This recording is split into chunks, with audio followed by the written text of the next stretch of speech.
Ça, c'est très important. L'étude de l'histoire, elle nous permet de nous situer. Par le passé, il y a eu des moments de gloire et il y a eu des moments, on va dire, de décadence, des moments de faiblesse, des moments d'échec. Maintenant, aujourd'hui, je me situe où? Ben, j'ai des points de repère, j'ai des points de comparaison. Ma situation ressemble beaucoup plus à celle des gens qui ont réussi, ou alors ma situation, elle ressemble beaucoup plus aux gens qui ont échoué. Ça me permet d'avoir des repères. L'histoire de façon générale. Toutes les personnes qui s'intéressent à l'histoire, elles s'intéressent à l'histoire pour ça. Pour essayer de dégager les causes de la réussite et dégager les causes de l'échec.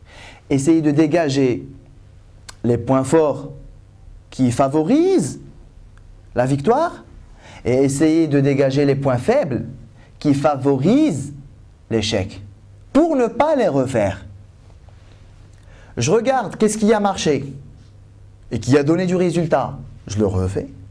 Et je regarde ce qui n'a pas donné de résultat et je l'évite. L'intérêt majeur de l'étude de l'histoire, c'est ça, de façon globale, indépendamment de la religion. Nous les musulmans, on a quelque chose encore de supplémentaire.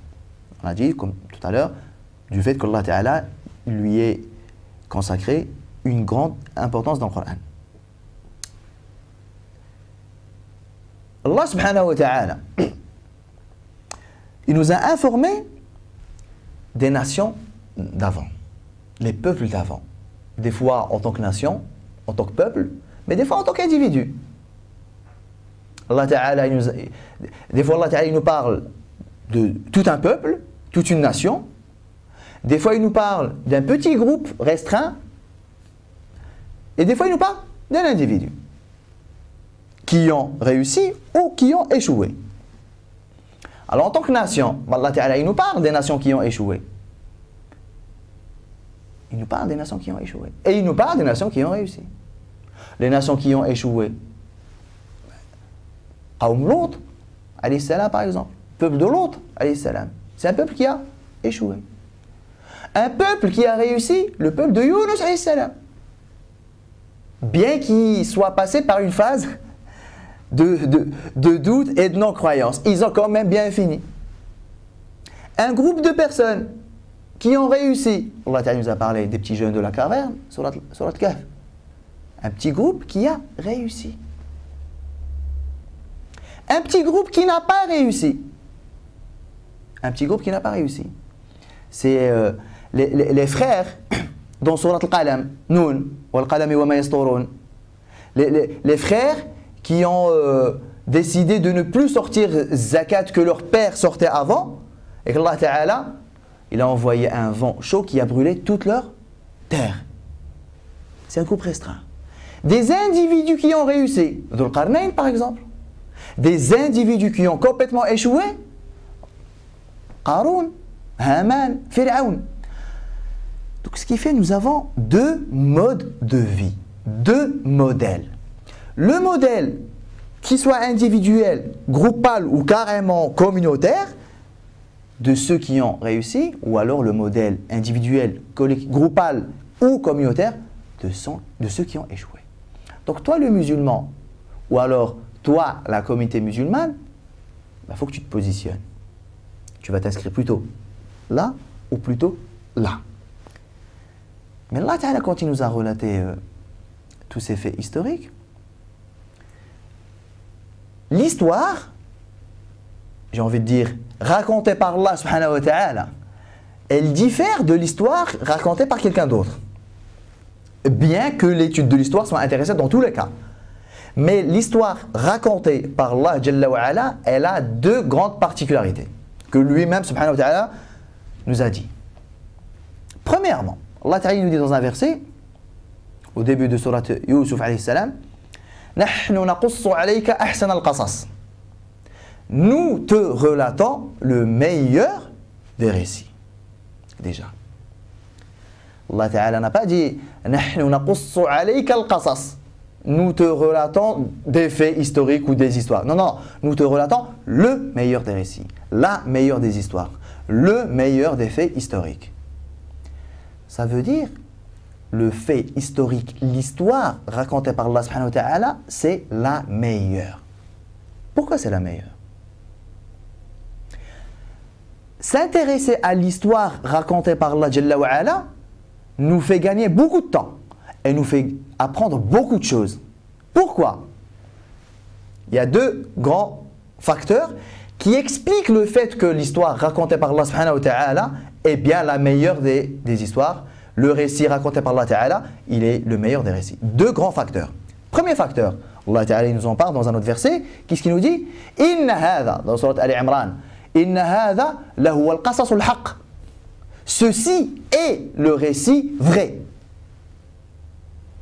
C'est fort. Inna hadha lahu al-qasas al-haq. Linguistiquement, enfin en langue arabe, dans la phrase là, qu'est-ce qu'on voit? Inna. Inna, c'est un outil linguistique qui marque ta'kid, le fait d'insister sur une chose. Inna. Allah Ta'ala, il aurait pu dire, Jalla wa ala, hadha al-qasasu qasasun haq. Ce récit est un récit vrai. Mais le fait de dire inna hadha lahu al-qasasul haq marque une insistance particulière. Là, huwa al-qasasul haq. Là, la lettre lam, dans ce verset-là aussi, elle montre un autre degré d'insistance. Al-qasasu al-haq, le récit vrai. Ça veut dire, en t'intéressant à l'histoire relatée, racontée par Allah Jalla wa ala, tu es sûr de quoi? Tu es sûr de la véracité de l'histoire. Ça, c'est une marque de garantie énorme. Parce que dans les livres d'histoire, lorsque les gens racontent une histoire, bah déjà, il faut vérifier son authenticité pour pouvoir statuer après. Pour que je puisse déduire des enseignements de telle ou telle histoire, il faut d'abord qu'elle soit vraie. Alors, je ne vais pas partir dans des analyses, je ne vais pas partir dans des déductions pour finalement me rendre compte que l'histoire-là, elle n'est même pas vraie, elle n'est même pas avérée historiquement. Non, Allah Ta'ala, il nous a débarrassé de ce souci-là. Ne vous inquiétez pas. Inna hadha lahuwa al-qasasul haq. Premier facteur donc, qui explique que le récit coranique est le meilleur des récits. Déjà parce que haq, parce qu'il est vrai. Deuxième facteur qui fait que l'histoire et le récit historique raconté par Allah subhanahu wa ta'ala dans le Coran est bien le meilleur. Un, c'est le vrai, il est vrai. Deuxièmement, il va à l'essentiel. Contrairement aux histoires que nous, on peut raconter, que les humains, les historiens racontent, contrairement à ce qui est contenu dans certains livres d'histoire, contrairement. Des fois, vous prenez un livre d'histoire qui fait 400-500 pages, il y a énormément de détails inutiles. Des détails inutiles. Inutiles dans le sens où leur présence ou leur absence à ces détails-là n'influence en rien l'histoire. Des fois, c'est juste pour faire un gros volume de faits et de détails et d'événements. Allah subhanahu wa ta'ala, le récit coranique, il a cette caractéristique-là. Il est précis, ciblé, concis. Contrairement à nous, lorsqu'on nous raconte une histoire, on a tendance à, j'ai envie de dire, on a tendance à meubler. Un événement historique qui tient en 1 minute, alors on va mettre des adverbes, des adjectifs, des adverbes, des adjectifs, des adverbes, des adjectifs, jusqu'à ce qu'il fasse 5 minutes, ou 10 minutes, ou une demi-heure. Mais en vrai, on a juste gonflé, on a meublé l'histoire. Allah subhanahu wa ta'ala, dans son récit, très ciblé, très pointu, très concis. Parce que le Coran, c'est le livre de la guidée de l'humanité tout entière. S'il y avait quelque chose susceptible de guider davantage l'humanité qu'elle ne l'a déjà été, Allah Ta'ala n'aurait pas pu ne pas le mentionner. Tout ce que Allah Ta'ala sait nécessaire pour l'humanité, pour qu'elle soit guidée, Allah Ta'ala l'a contenu dans sa parole. il n'y a rien qui puisse être utile à l'humanité qui n'ait pas été dit. Ça, c'est très important. Et les choses qui n'ont pas été dites, ben, qu'est-ce que ça veut dire? Elles ne sont pas importantes. Et Allah nous donne un exemple. Donc, ce facteur et cette caractéristique ciblée, pointue, concise de l'histoire coranique. Allah subhanahu wa ta'ala, par exemple, dans Surat Al-Kahf, en nous parlant de justement ces jeunes de la caverne, Allah ta'ala, qu'est-ce qu'il nous dit? Ben, les gens, ils ont divergé quant à leur nombre.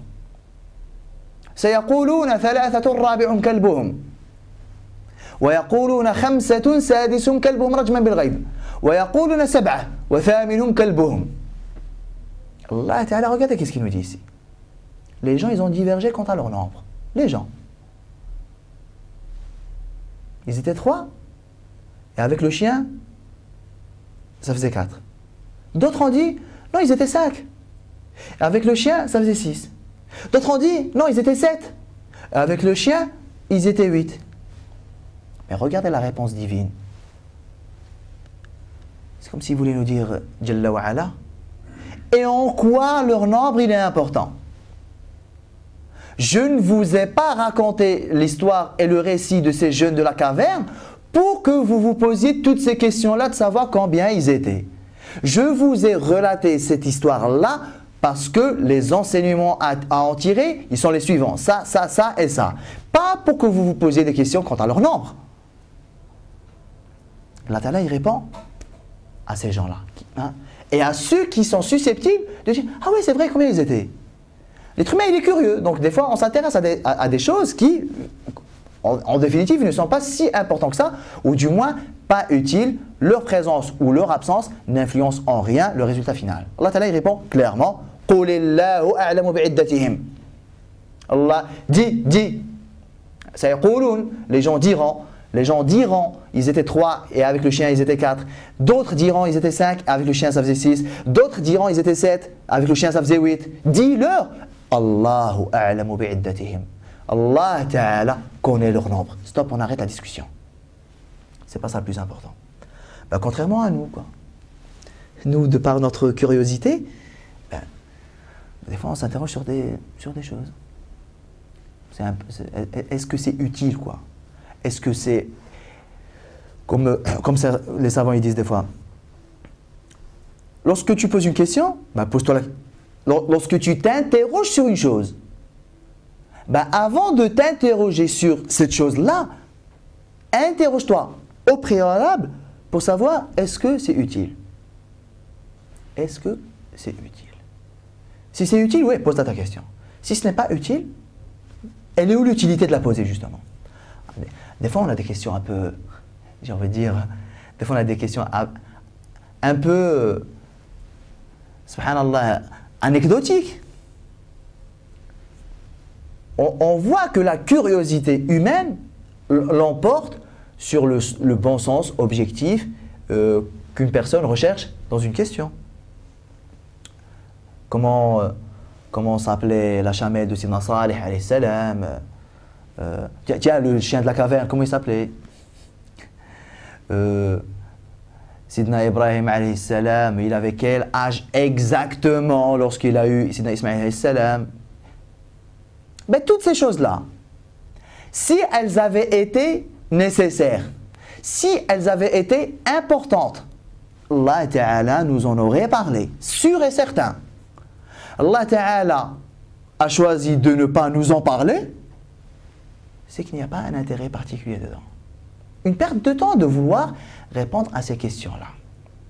Un peu insolite, j'ai envie de dire. Donc le récit coranique, il se distingue par rapport aux autres récits, par quoi? Par son caractère de meilleur récit, caractère qu'il a acquis de par sa véracité, et qu'il a acquis du fait que, très précis, voilà. Tu ne perds pas ton temps. Ça va à l'essentiel.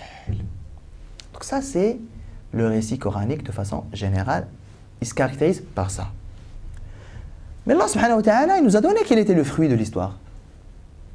Au début, on a répondu à cette question. Quel est l'intérêt d'étudier l'histoire?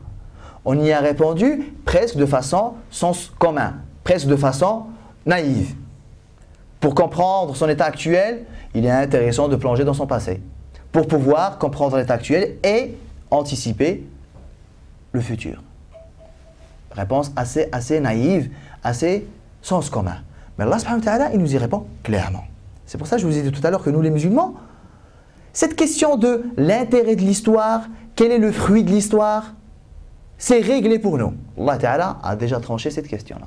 Nous avons deux versets qui en parlent de façon très explicite.